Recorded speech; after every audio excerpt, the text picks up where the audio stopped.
Have a cell phone, a pager, if you could turn it to the silent mode. We're going to begin the service with the 23rd Psalm, and that's in the inside portion of the service folder that you received. And then we're going to hear from her two children that are present here. The Lord is my shepherd, I shall not want. He maketh me to lie down in green pastures. He leadeth me beside the still waters. He restoreth my soul. He leadeth me in the paths of the righteousness for his name's sake. Yea, though I walk through the valley of the shadow of death, I will fear no evil, for thou art with me. Thy rod and thy staff, they comfort me. Thou preparest a table before me in the presence of mine enemies. Thou anointest my head with oil, my cup runneth over. Surely goodness and mercy shall follow me all the days of my life, and I'll dwell in the house of the Lord forever.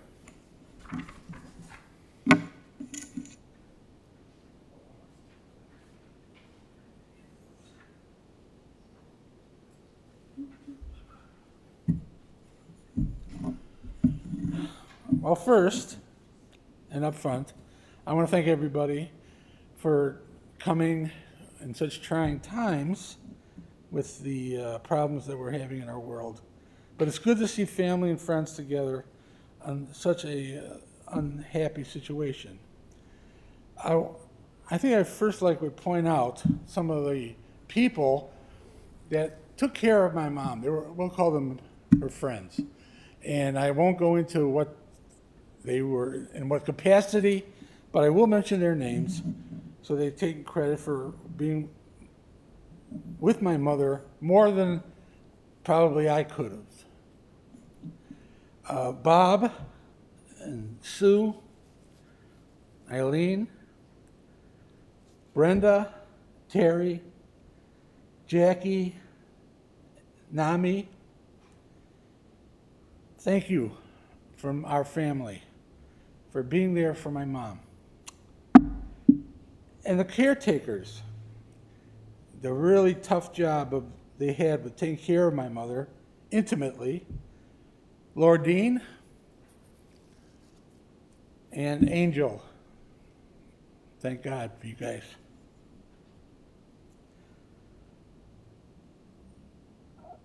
There's a couple of people that aren't going to be here tonight, or this afternoon, that I think for sure would certainly be here if they were able. And I'm talking about my Uncle Al and my Auntie Shar. Physically, it's impossible for them to make the trip and be here for this, for my mom. I know they would love to be here, but I want to let them know that you are here. You're here, and my mom knows that you're here. Our mother was a strong-willed and intelligent woman. She endured all of life's ups and downs, always moving forward, and she had a few of those. She brought Judaism to our family life. She worked many years at Niles Township Jewish Congregation, where she befriended Rabbi Jacobs and Cantor Abrams. And that friendship lasted far, far beyond her employment.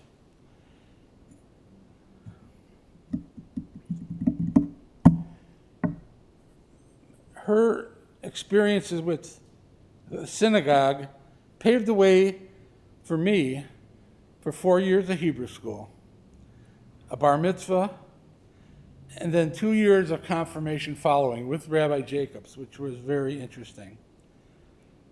Later on, she went on to work as an administrator at 2 nursing homes, where she helped those who needed help. It was a tireless job, but she did it well, and she did it for many years. You know, as time moves on, our families will move also, and we lose communication with each other, cousins, sisters, brothers, relatives, friends. My mother made it her business to keep the lines of communication open for all of our family wherever we were. It was her thing. She wanted to keep everybody informed about all the family things that were going on in our lives.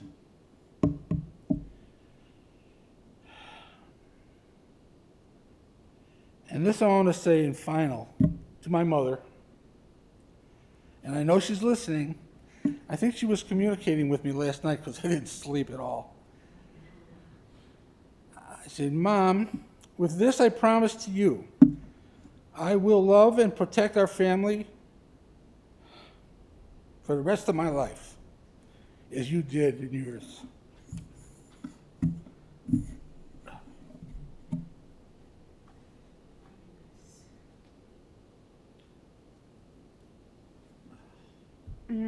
My name is Joanne. For those of you, everybody probably knows me. I too want to thank you for coming. My husband, Dick, wishes he was here. He mentioned this morning how much Nourene loved him, and that was very, very true. To echo my brother's sentiments, my mother did live a full life and was thrown many twists and turns, but managed to come out on the other side. I want to share a story with you about mother-daughter relationships, which are always unusual and usually tenuous at best.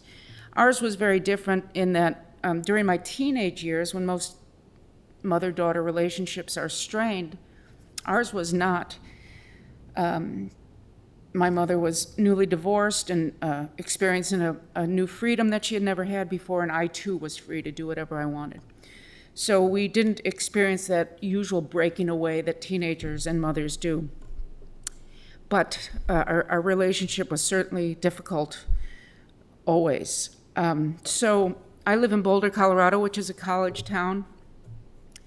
And one year there was a women's conference, and I saw that there was a seminar about mother-daughter relationships, and I thought, oh, I better go to that. I might learn something. And so I was by myself, and it was a room full of easily 70 people, if not 100, mostly mother and daughter pairs. And they went around the room, and the moderator asked, what is the basis of your contention with your relationship with your mother? And to a person, they all said, the daughter said, I'm not living up to my mother's expectations, and therein lies the problem. So it happened that Nourene came to visit me like 2 weeks later, which was an unusual thing, and I'll never forget this. She was in the bathtub. She was staying at a little hotel, and I was talking to her about this thing, and I said, I went there, and all these daughters said that the problem was they weren't living up to their mother's expectations, but I think our problem is that you don't live up to my expectation. And she said, well, it just as clear and as lucid as can be, what would you like me to be? And I said, well, I'd like you to be a strong-willed, independent woman. And she said, well, I wasn't raised to be that. And in that moment, we came together at a place that we had never come together before. And I'm very grateful for that. Papa, this is...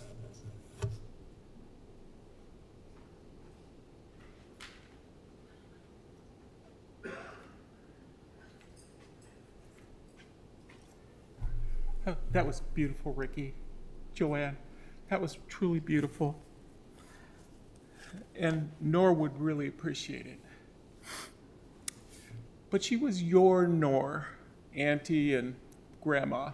I was really just a buddy, a Torah buddy. We started meeting at Torah maybe 13 years ago. And we were just Torah readers. We finally became friendly, maybe 5 years into the relationship at class. I took her home pretty regularly. She and Norman had given up their car, and it was a blow. Whenever you give up your car and your mobility, it becomes a thing. So I would usually, she'd walk over to synagogue, and then I would take her home. But this one afternoon, You know, it's like 11:30, and she hauls off and tells me she's going to have her knee replaced the next day. And I say, honey, I can't let you go without telling you I love you. I couldn't take the risk that she might be gone. You know, I said to her, yeah, so I say this thing right off the cuff, right out of my mouth, and she smiles and sort of poo-poos it, and she says, well, my other one, I had clots, and it almost took me, but I didn't die. I said, well, thank goodness for that. And she says, well, thank you for being so sweet. And, well, it took off from there. We became fast friends. And, of course, I was, you know, a monster compared to this petite little lady, right? And also a very Jewish lady. She loved the fact that she was 99.9 Ashkenaz. And the other thing, of course, she was very, very proud of her taking her bat mitzvah, which was huge because she was in the early part of her 70s, and it was tough to get out the Hebrew and learn it, and she took it to be a mark, a badge of pride. She loved the fact that she'd gotten her bat mitzvah, and she blandished it, in fact. She was so proud, and I was proud of her. I didn't know her then, of course. And I'm so much younger than she is. I'm younger than Ricky and Joanne. But in truth, I am Ricky and Joanne's little brother in so many ways.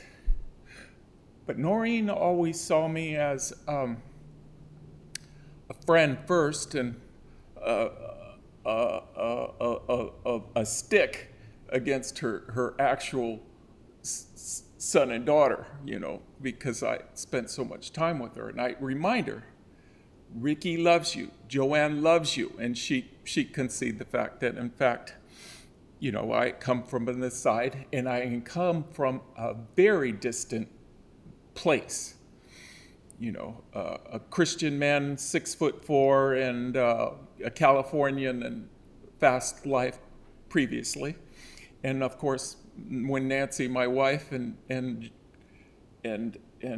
this delightful little Jewish lady met, they immediately found reason not to enjoy each other's company. So it was a bit of friction, but it was in truth, they both zealously held on to their friend. My wife and Nourene really prized their time with me. And of course, when I take Torah on Saturday, I was gone for a couple hours, so my wife would be a little miffed, and of course, you know, Nourene would be pleased and proud to have a young man kind of shepherd her to and from Torah. So that's how our relationship started. Then it took a deeper friendship when Norman and she wanted to visit her girlfriend, Elaine, on the west side. Elaine and your mother were fast friends way back, 6, 7, 8 years old at grammar school. And Elaine, of course, was a Christian lady, a young woman, a child when they first got together. They didn't know what that meant. They didn't know the history or anything. They just were fast friends. And when these two women got together, Norman and I got pushed aside almost immediately. Of course, they wanted to talk, and they wanted to talk girl talk, and they wanted to pick up exactly where they left off. And they did. But at the end of our conversation, of course, we had to go home. And I led your mother back to the car, and I was leading her to the passenger side, just as I normally did. But she immediately stopped and said, I want to say goodbye one more time. So I led her back to the front of the car, and there was Elaine, and there was your mother, and they were waving, and they were crying. And she looks up at me and hauls off and says, I'm never going to see her again, am I? I'm never going to see her again. This is 4 or 5 years ago. And I said to her, and all I could think to say was, I don't know, honey. I simply don't know. And she turned up and looked at me and said, I know.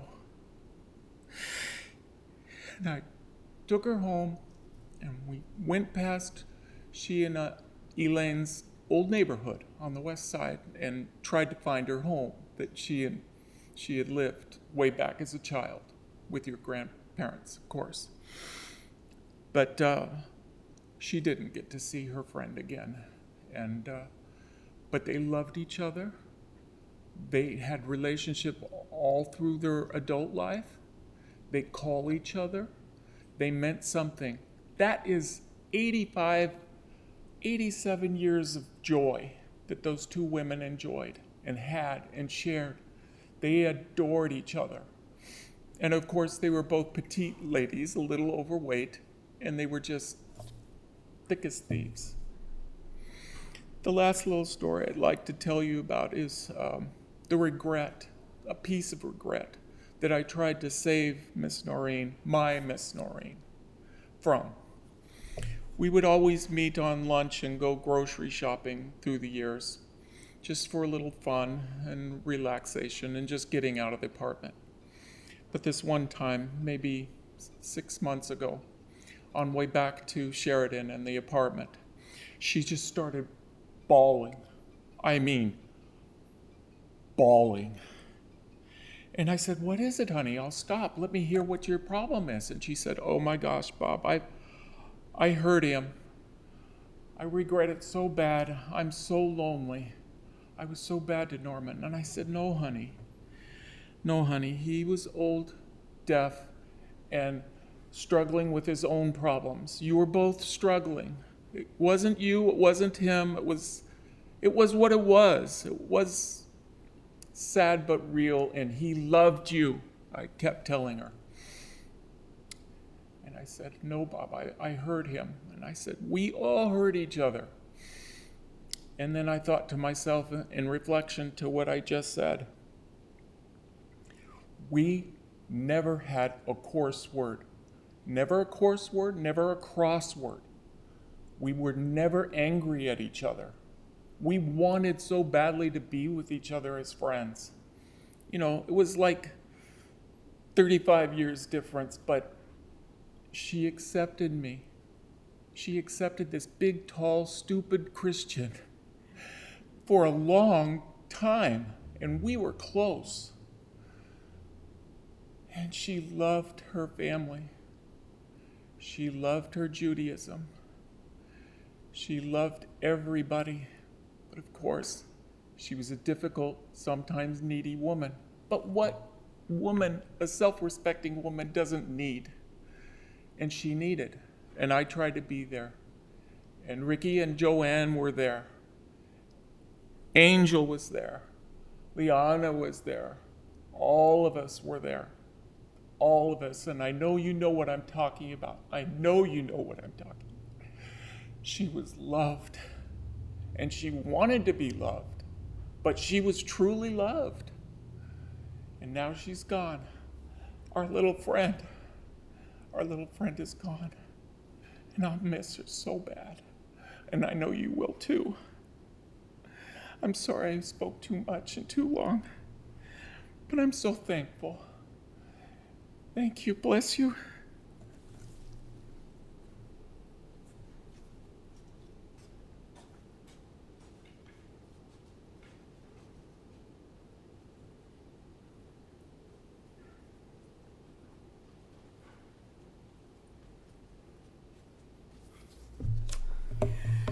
We're going to conclude with the memorial prayer. If we can have everybody please rise. I'm going to say it in Hebrew and then we'll say it in English, and that's also on the inside portion of the service folder. El malay rachamim shochein b'mermim hamtzei menucha nechona al tachat kafei hashchina b'malot kedoshim etorim kezar rekia mazin nishmas Sharon Nasa bas Yosef שהלכה לעולמה בעבור שמשפחתו ניתן צדקה בעד הזכרת נשמתה בגן עדן תהא מנוחתה לכן בעל הרחמים יסתירר בסתר כנפיו לעולמים, ויצרור בצרור החיים את נשמתה, אדוני הוא נחלתה, ותנוח בשלום במשכבה, ונאמר אמן. I'm going to say it in English, and then that's in the inside portion of the service folder. O God, full of compassion, thou who dwellest on high, grant perfect rest beneath the sheltering wings of thy presence among the holy and pure, who shine as the brightness of the firmament. Unto the soul of Nourene Selma Broecker Alper, who is gone unto eternity, Lord of mercy, bring her under the cover of thy wings, and let her soul be bound up in the bond of eternal life. Be God's possession, and may her repose be in peace. And let us say, Amen. And we're going to recite the Kaddish. It's on the back of the service folder that you received when you got here. Yiskadal v'yiskadash shemei Rabbah ba'alma divra churutei v'yamlich malchutei b'chaye echon v'yom echon v'chaye dechol beis Yisrael ba'agala v'zman kari v'imru amen. Yehei shmei Rabbah mevarach la'alam elmei yomaya Yizbarach v'yishtabach v'yispar'ar v'yisramam v'yisnasei v'yisadar v'yisalev v'yisalol shemei dekudsha b'richu La'ila min kol b'chasa v'shirasa tush b'chasa v'nachamasa damiran ba'alma v'imru amen. Yehei shlama Rabbah min Shemaya v'chayim aleinu v'al kol Yisrael v'imru amen. Oseh shalom b'mirmav hu ya'aseh shalom aleinu v'al kol Yisrael v'imru amen. This concludes the service here at the chapel. The interment is the original cemetery. It's approximately 15 minutes from here. For those who will be joining the family procession, we'll be lining up in a parking lot. We'll be placing a magnetic flag on your vehicle. We ask that you drive as close as safety permits to the vehicle in front of you and have your headlights and hazard lights on while in procession. Please remain standing as we escort Nourene from the chapel. Once you've left the chapel, we ask everybody to go to their vehicles.